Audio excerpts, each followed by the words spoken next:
Good Thursday morning. Boomer is out today. That means that Jerry is in and CeeLo is in for the morning. Boomer is down in Arkansas somehow, talking to the Arkansas Hospital Association, which is something that I could only imagine has to be paying him somewhere around $50,000 to go to Little Rock, Arkansas on a Thursday when in the middle of football season. I'm thinking that the floor for this is $50K, but good for him and good for the Arkansas Hospital Association that gets Boomer this morning when we don't.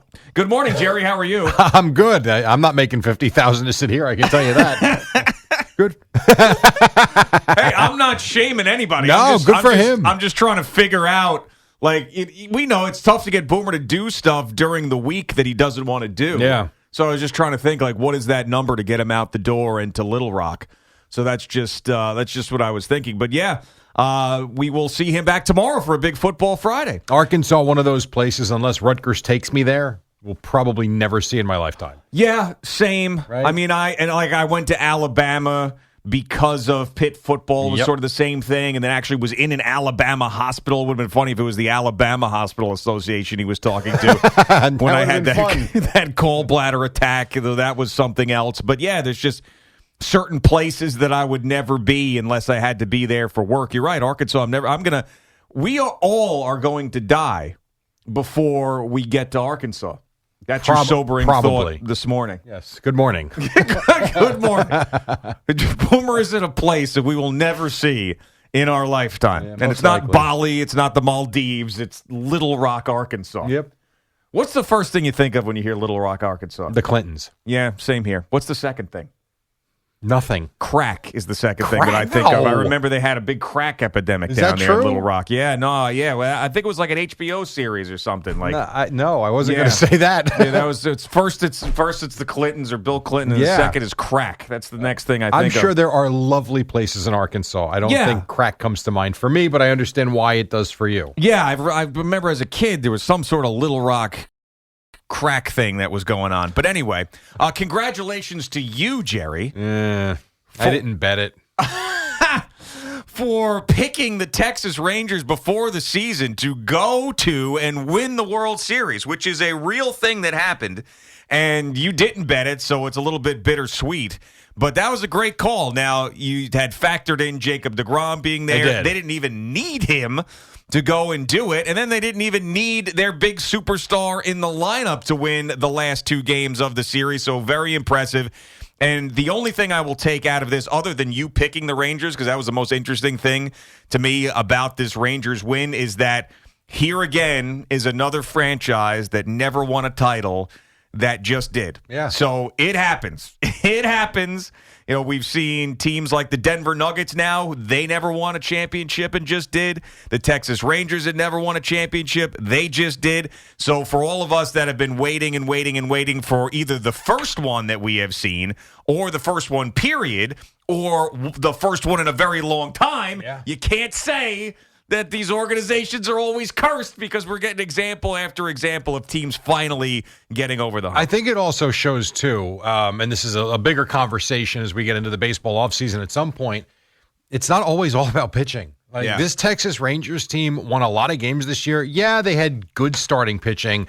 Jacob deGrom was supposed to be that lockdown starter. They had good starting pitching. They didn't have great starting pitching. They had a good bullpen. We know that's important. But they mash. They hit the ball, and it's not all about the home run. And last night they take the lead, not on a home run, but on an RBI single. They tack on with an RBI single, and they were getting no hit. You know, like the Diamondbacks, you want to talk about pitching. Well, the Diamondbacks got what they needed last night. Zach Gallen had a no, and even the hit that Seager gets to break up the no-hitter is only because the shift is on. Otherwise, it's probably an out. And the pitching's important for sure, but we're not in a day and age where starters throw 9 innings anymore. And so you want to throw $40 million a year at a starter, go ahead. They might get you 6 innings on a regular basis, but you still got to close those games out. And it really is, again, for later, but it's a really good conversation how you spend your money and how you build your team. The Rangers showed you this season and last night in this series. And, oh, by the way, 11-0 in the postseason on the road. They showed you don't need home field advantage, and it's not all about pitching. It's about hitting the baseball. Yeah, and I don't know that these themes sort of go from one season to another in baseball, and we'll see what happens next year, but it is something that is interesting for sure. And I think that, when you look at timely hitting in the postseason, that seems to be the biggest thing. Now, you could say on the other side of the thing, well, then your pitching isn't good if you're getting timely hitting. That doesn't always work out that way. And there's a couple of guys on this team they spent a ton of money on that were position players, and Marcus Semien and Corey Seager, that ended up working out. Sure did. But this might sound like an oversimplification, but I think the most important thing that you need to win a championship in baseball is a full clubhouse of guys who care. Guys who are not thinking more about the WBC, guys who aren't working hard like Tommy Pham said in the Mets clubhouse, a full group of guys who buy in and believe and want to win a World Series because it's such a damn long season. I mean, think about this. It just ended last night. This morning, I was scraping ice off of my car. So was I. There was a baseball game last night. I know. Yesterday, after soccer practice that I bring Sabrina to, it is sleeting outside. There is ice falling from the sky. And there was a baseball game played later at night. So it's so long, and you need guys to buy in and care and rally around their teammates. And that's a difficult thing to do. And I think that's actually more than anything where the manager comes in. That's where I think the guy matters. And I'm glad you brought that up because I pulled it up just to make sure. He won the 3 with the Giants, Bruce Bochy, just confirming that. But one of the reasons why I said what I said, and it was to Al. It was either the warm-up show or the podcast. I don't remember. But he was at that point, and I understand the sentiment, and part of me got it too. One of the reasons why I agreed and I didn't think Jacob deGrom going to the Rangers was such a stupid, I don't care about winning decision was the fact that they brought in Bruce Bochy, that they did have a good lineup. And I know they weren't great last year. We talk about the manager with the Mets and Buck Showalter. It looked great last year, this year not so much.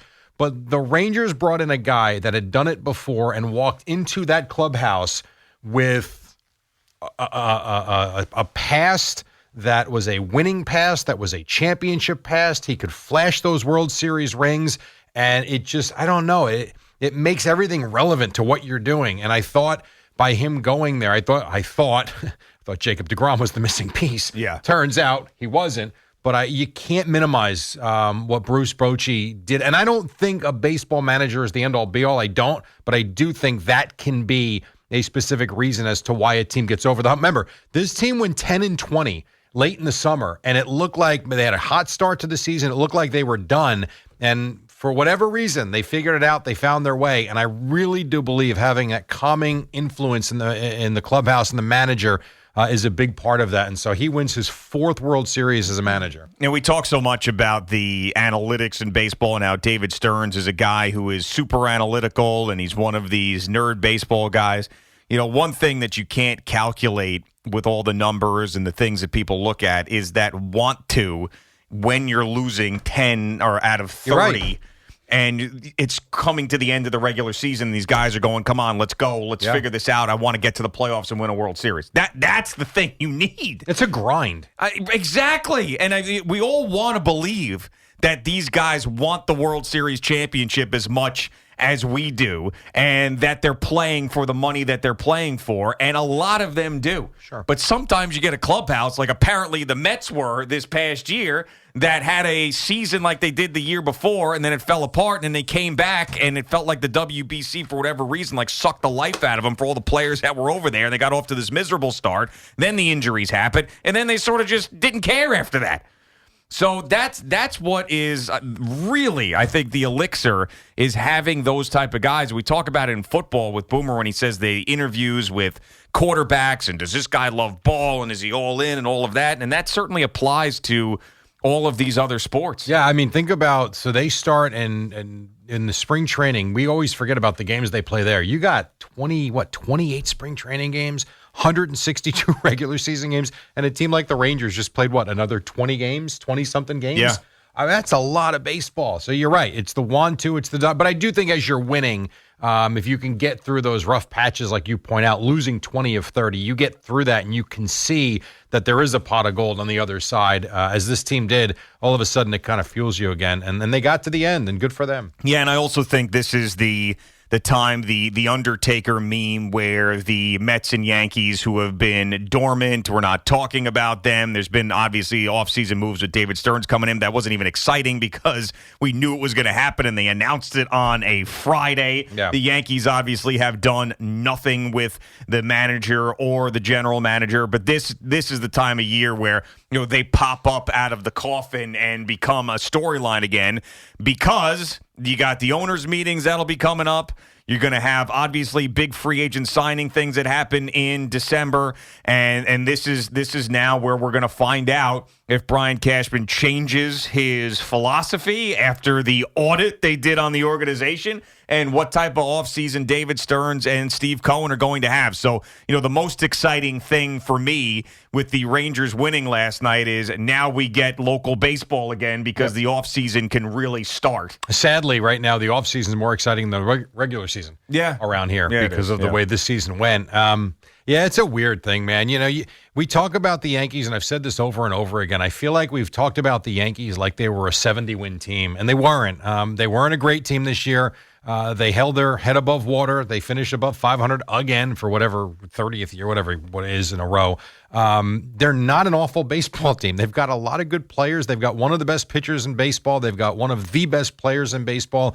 I don't think they're far off. The problem has been finding those key pieces that fit to where you have a connected team like the Rangers. The Rangers brought in a lot of pieces that had to work together. It's not like everybody was brought up from the farm system, and for whatever reason it did click.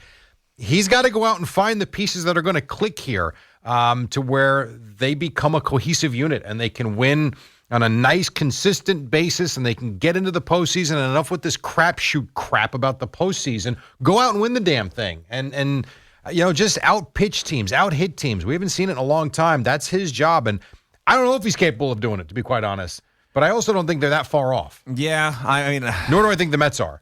I will reserve my if they are far off or not by what they do this offseason, because if they both come back and put out similar teams, and I do think they are that far off. I don't think that this group that we've seen in both stadiums with the Mets and the Yankees are equipped to do what the Rangers did this past year. There's got to be a lot of changes, and I didn't believe that the Mets needed a lot of changes, and then the season went the way it did, and now they need a lot of changes, and I just feel like there's a bunch of deadness that has been around the Yankees that they need to cut out. It's stale. Yeah, very, very, very stale. The comparison I always like using is, the Yankees were that great restaurant in the 90s that everybody talked about and loved going to, and you couldn't get a reservation. And now they haven't changed anything for years and years and years, and the carpet is dirty, and the booths have stuffing coming out of it, and nobody is there, and there's fruit flies around the bar, and the same waitress that was there is still there, and she looks horrible. Like all these Was this things. the Copacabana? Yeah, but like that's what it is. It's like, man, remember this place used to be great? Yeah. And they just sat around and rested on their laurels, and now I'm going to the new place down the block. I'm going to the Ranger Diner down the block because they got it figured out. And yet they were in the ALCS a season and a half ago. Yeah. It's just not even a season and a half ago. Last year, yeah. Like that's what I'm saying. I feel like we talk about them like they've become the Pittsburgh Pirates. They still win more games than they lose every year, which is why I don't think they're that far off. I think it's I know where you're going with the Mets. I think you want to see a complete overhaul with the Mets, and I can understand that sentiment, but I also do think they've got good players there too. The Yankees have won. They just don't win when it counts in October, and that's the thing that needs to be fixed. By the way, real quick. Yeah. It's got to be brought up. God bless Kevin Burkhardt. Yeah. Watching them celebrate on the field last night, and there he is in the middle of the celebration. There's Burkhardt. The other night he did the World Series game. Look at this guy. Yeah. He does the World Series game on Saturday. The whole pregame, postgame with Jeter and Ortiz and A-Rod. And then he's doing the Cowboys and Rams across the parking lot on Sunday. Then he's in Arizona on Monday. He's Joe Buck for him, now. man. I mean, Yes. he is now Joe Buck. Kevin He Burkhardt sure has is. turned into Joe Buck in his prime, and He has. that's what he is Joe. Now, obviously working for ESPN. Doesn't do the stuff that he used to do. So, I mean, I know that Kevin's not calling the games. No, but he's there. But he's there at all these events, and he's calling the NFL games, just not calling the World Series games, but he very well could. But he's the face of their coverage now. No disrespect to Joe Davis, but like he's the face of Fox's baseball coverage now when you get to October because he's the one that's there with Jeter, A-Rod, and Ortiz. Yeah, I know, which is... Yeah, I mean, they were having a conversation during the pregame. I think it was the Friday night game, I forget, where Ortiz is asking him about working out and going to the gym. And I think it was Jeter. He's like, "Yeah, I'll do a workout with you." I'm like what? Yeah. This is Kevin Burkhardt's life. Pretty good. I mean, this is the same guy that when I was producing an overnight show for him back in like 2005, 2006, and we were talking about steroids in baseball, he misspoke and said, nobody believed that Joe DiMaggio was juicing. And I saved that clip forever. I'm sure you did. Yeah.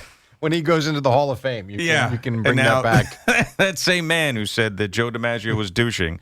He was also the guy at the desk in the newsroom when the ceiling collapsed with urine from above. That's right, yeah. He's gone. He's made it a long way. And he had to use the alias Kevin Wayne. That is correct. Oh, that's right. Because he was, 880? Mm-hmm. Was his primetime job, and they wouldn't let him use the same name. And I told him to just pick something interesting like Genghis Khan. Right. And in my phone, his contact comes up Genghis. Oh, wow. Pretty good. And that is all in Eric Spitz find, by the way, too, absolutely. who used to be here for many years, now over at Sirius. And Kevin was working at a used car dealership and was sending tapes around. Yep. And Spitz heard something he really liked and brought him in. And he had the look, he had the voice, and he got things going and got SNY and exploded. Absolutely. So good for him. He's the real winner in this whole thing. Yes, he is.